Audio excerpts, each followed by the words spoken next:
यदि द्वापर में बेटी सुनिएगा, इस हॉल में बैठे लोग आज कन्याओं के विवाह में आप बैठे हैं, लेकिन एक ऐसी संपूर्ण सनातन जगत की एक ऐसी आवाज आई है, जब हारमोनियम पर बैठ करके गाती है तो महादेव तांडव करने लगते हैं। बनारस के शिवालय में जिनको सुना जाता है, बिहिया के मंदिर में जिनको सुना जाता है, जिनको आरा के आनंद देवी दरबार में सुना जाता है, और जिनको इस बक्सर के धराधाम पर सुना जाता है, वैसी प्रीति बाबू के लिए एक बार आप सब जोरदार ताली बजा दीजिए, मैं आग्रह करूंगा। और तब यहां से कहूंगा, आस्था जी का भी आगमन 5 मिनट में हो रहा है। द्वापर में बेटी राधा रानी नहीं होती, नंद दुलारे माखन चोर को नचाता कौन, तब साधिका अंसुईया जैसी बेटी नहीं होती, पालने में ब्रह्मा विष्णु रुद्र को झुलाता कौन, सती सावित्री नहीं होती, सत्यवान को बचाता कौन, और इस संगीत जगत में अगर बेटी प्रीति प्रकाश नहीं होती तो आज सनातन के शौर्य को बढ़ाता कौन। एक बार जितने लोग हॉल में बैठे हैं, हमारी संजना पांडे जी जैसे आई, तमाम सेल्फियां लोग खींचने लगे। टीआरपी की ऐसे थोड़ी बोला गया इनको। और मुंबई में एक ऐसी लड़की, गोपालगंज, जहां मां थामे वाली का दरबार है, वहां से ये बेटी आई और क्रांति ला दी सिनेमा जगत में। आज यूट्यूबर भाइयों जितने कंटेंट आप चढ़ाते होंगे, लेकिन ऐसे प्रीति प्रकाश जी जहां हैं, संजना पांडे हैं, उठाकर चेक कर लेना अपनी टीआरपी। आपकी टीआरपी बोलेगी जब इन कलाकारों को आप चढ़ाएंगे। एक बार इन तमाम सभी कलाकारों के लिए जोरदार ताली गार्जियन बजा दीजिए। मैं निवेदन करूंगा, कार्यक्रम शुरुआत कराता हूं। धन्यवाद।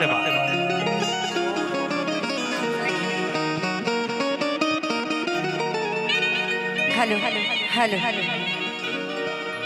हेलो हेलो हेलो, मैं प्रीति प्रकाश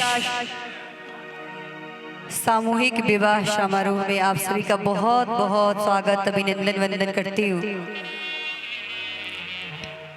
अभी हमारे विक्की तिवारी जी बड़े अच्छे शब्दों से आपने हमें नवाजा, आपने हमें बहुत इज्जत मान सम्मान से बुलाया और स्थान दिया, इसके लिए मैं बहुत बहुत शुक्रगुजार हूँ आपका। बहुत ही अच्छे उद्घोषक हैं आप। मैं मिल तो आपसे पहली बार रही हूँ, लेकिन मैं आपके पर्सनालिटी से बहुत इम्प्रेस हुई हूँ। हमारे मिथिलेश पांडे जी की तरफ से ये जो शुभ काम, जो नेक काम वो करते हैं, मैं चाहूंगी कि एक बार मिथिलेश पांडे जी के लिए जोरदार तालियां होनी चाहिए।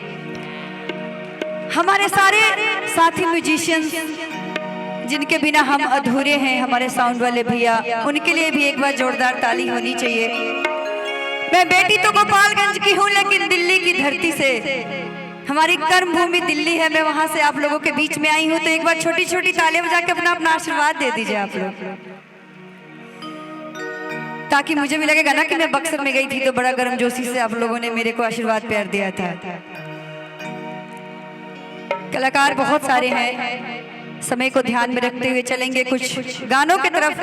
सही बात माना? अच्छा, हिंदी समझ में नहीं क्या होता हमारा भोजपुरी भी बतियावेला, हमारा अंग्रेजी में भी बतियावेला, हमारा मैथिली में भी आवेला, हमारा हरियाणवी में भी आवेला, पंजाबी में भी आवेला, तो सब भाषा एक एक करके बतिया ले। डी शॉप कर दीजिए दूसरा।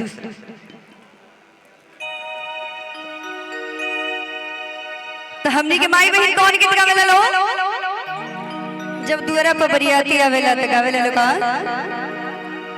कि आपन खोड़िया बहार आपन पापा, आहा वाह,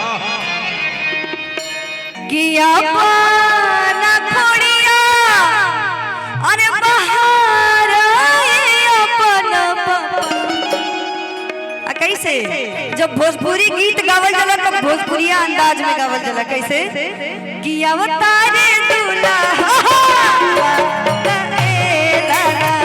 अवतारे दूल्हा मानत आपन खोड़िया बहार आपन बाबा,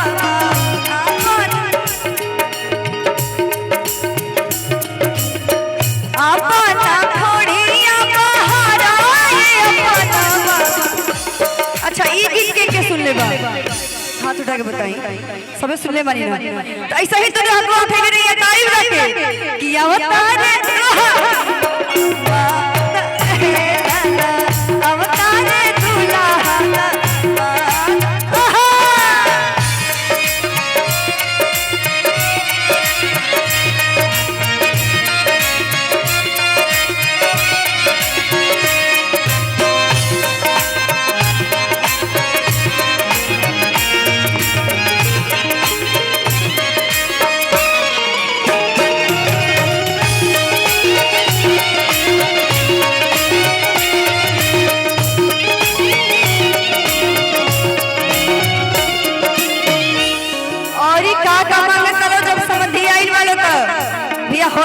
कम कीजिए, इसमें ऐसा ही गूंज रहा है। हाँ। खाए के मांगे पूरी कचौरी हो,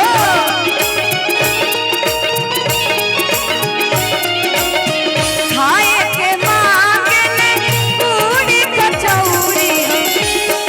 जब समझी लो दुआरा पावे लाला ना तो बड़े नखरा करे लालो नू दुआरिये पर ठान दे लोग कहे कि ना ना बाप रे बाप हम तो बिस्लेरिये के पानी पिए नहीं, हम ना पिए भैया रो के पानी। तो हैया तो ना समझी आइल वालो तो कहत लगा हमारे बीच में भोजपुरी जगत के लिटिल स्टार, सुपरस्टार और बक्सर जिला के आनबान, समस्त भोजपुरिया के आनबान आर्यन बाबू और आस्था सिंह जी का आगमन हो रहा है। एक ताली बजाइए मिजाज के साथ, ये पूरा हॉल ताली बजाए, सब कोई ताली बजा करके स्वागत करे।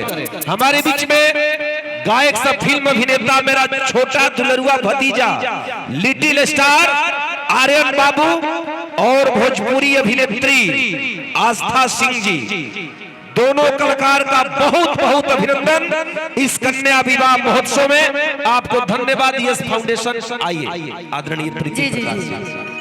तो दोनों हाथों उठाइए। देखिए हमारे बीच में आस्था जी और हमारे आर्यन जी भी आ गए हैं, तो इनका भी स्वागत एक बार जोरदार तालियों से करना चाहिए आप लोगों को।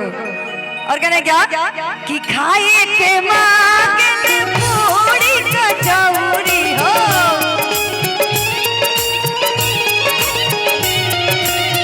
खाए के मांगे पूरी कचौरी हो। और का मांगता रह कि पिए के मांगे ठंडा अरे पानी लाला। समझी लोग नखरा के लेवल द्वारा पर तो दोनों हाथ कटा के ताली बजा के कि खाए के मांगे पूरी कचौरी हो,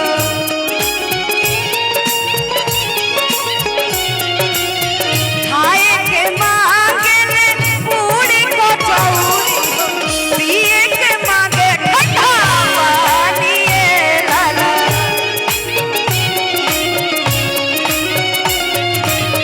अब तारे दुल्हा दा माता ए लाला,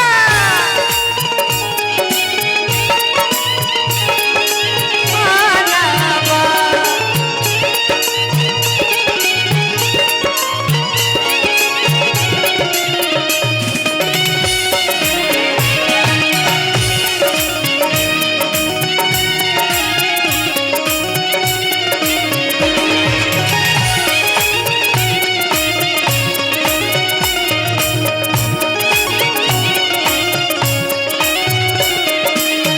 और इस समझी लो के का नाटक चलता बहुत ठल्ले वालो। हमने के मिथिलेश पांडे जी लोग के पूरा थक गइल बनी त कहतनी का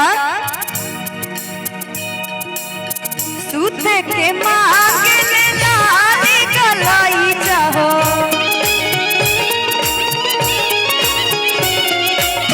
सूते के मांगे ले लाली गलाई चाहो। और का कि लड़ने के मांगे मैं दाना लाला। थोड़ा दोनों हाथ उठाइए, बिल्कुल सीधे सीधे उठाई रहो सबे। बुझाता कि खाना पीना में कमी हो गई बना ना, तो दोनों हाथ को उठाइए सीधा सीधा। देखिए हमारे भैया ही उठा रहे हैं। हाँ हाँ बिल्कुल, हाँ सारा चौका तो हुए के पूरा होले बने। कि लड़ने के मांगे मैं दाना लाला। तो ताली बजा के कि लड़ने के मांगे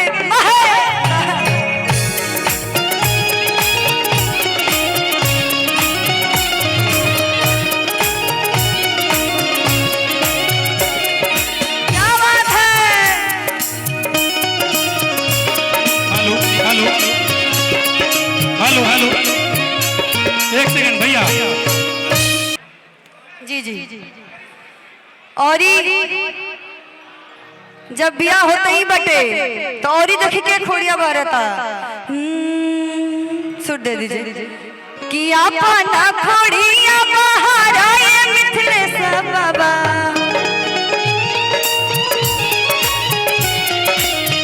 अपना खोड़िया बहाराए मिथिलेश बाबा अवतारे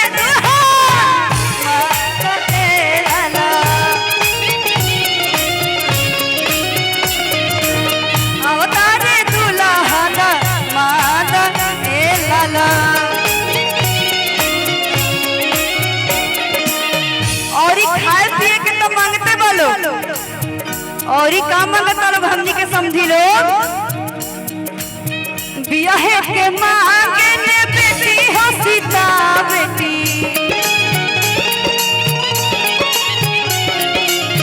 बियाहे के मांगे ने बेटी हो सीता बेटी। देखिए हमारे स्टेज पे हमारे आस्था सिंह जी का और आर्यन का बहुत बहुत स्वागत है, संजना जी का भी बहुत बहुत स्वागत है।